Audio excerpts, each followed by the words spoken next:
This morning, I heard this awesome new term called lawn mowing parents, and I'm sure you've heard of a helicopter parent.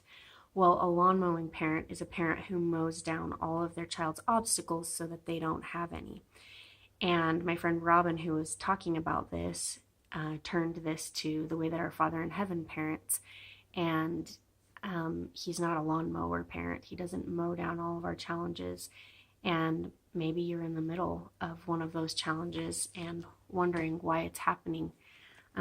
She talked about how, for example, if you had a toddler and you were at a playground and they were going to attempt to go down the fireman pole, which, oh, those things scare me, you're gonna go over there and get your toddler so that they don't have an accident that they may not come back from, because obviously a toddler's not capable of going down a fireman's pole, and they're likely going to fall and could have an accident that they may not be able to come back from. So our Father in Heaven is the same way, and He does not mow down our challenges unless it's something that we're not going to be able to come back from, which should tell us that anything and everything that comes our way, any fall we have, any attempt down the fireman's pole on the playground, we're going to be able to come back from, and we're going to be okay.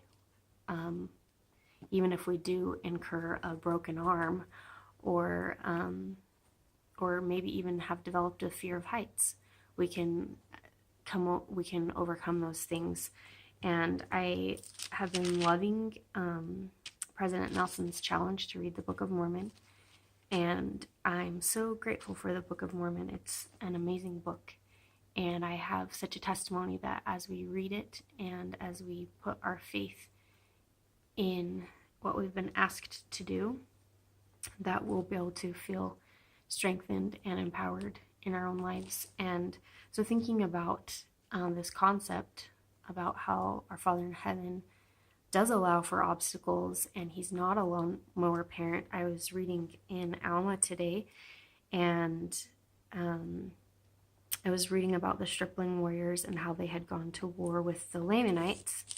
And at the end of one of their battles, this is what was recorded by Moroni, I believe it was. He says, so after the battle, but behold, to my great joy, there had not one soul of them fallen to the earth. Yea, and they had fought as if with the strength of God. I do love that verse, but I actually meant to read this one further down the line. He says, and it came to pass that there were 200 out of my 2,060 who had fainted because of the loss of blood. Nevertheless, according to the goodness of God, and to our great astonishment, and also to the joy of our whole army, there was not one soul of them who did perish. And I really love that, because these war chapters, obviously the Lord was allowing for war. He wasn't stopping war. He wasn't stopping injury. He wasn't stopping all of the emotional turmoil that I'm sure that we know comes with war, that I don't personally know because I haven't lived it. But He didn't stop that. And He didn't even stop them from fainting from the loss of blood. But none of them perished. None of them died. And further on it says, and we do justly ascribe it to the miraculous power of God, because of their exceeding faith in that which they had been taught to believe, that there was a just God, and whosoever did not doubt that they should be preserved by His marvelous power. Now this was the faith of these of whom I have spoken. They are young, and their minds are firm, and they do put their trust in God continually. There's so many I love words, and there's so many beautiful words in this passage, so many beautiful statements, and so many beautiful truths taught. And it's so applicable to us. And I know that if we have exceeding faith and we trust in the things that we've been taught to believe in, and if we choose to, when we choose to do that, then our minds can be firm, and we can find purpose in our journey, and we can find purpose in whatever's going on. And just like it says here, we will be preserved by his marvelous power. But we have to choose to trust in God continually.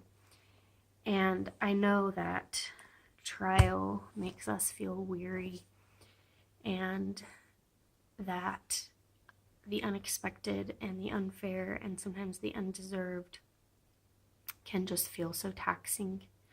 But I also know that we have a Father who loves us, and he's watching us from the bench while we're on the playground, and he's not going to let us fall so far that we're not going to be able to come back from it.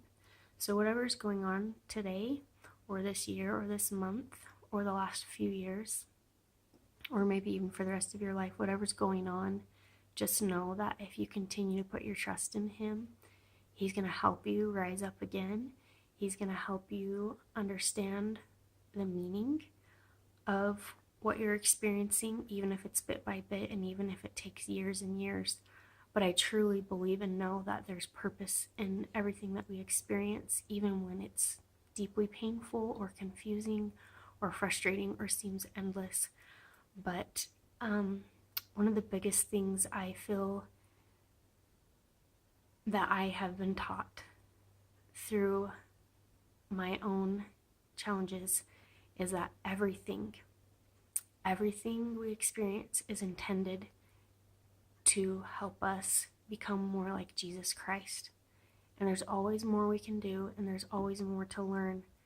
And so whatever you're going through, ask the Lord to help you be able to turn your heart and your mind to know what it is you need to change inside of you. I recently made a post where I talked about how for things to change, I must change. And I really believe that this life is all about change. And it's about our own individual hearts as much as we want to point to the hearts of others, and as much as others' hearts and choices affect us. This is really about us and our individual journeys. And so I just want to share that with you. God be with you.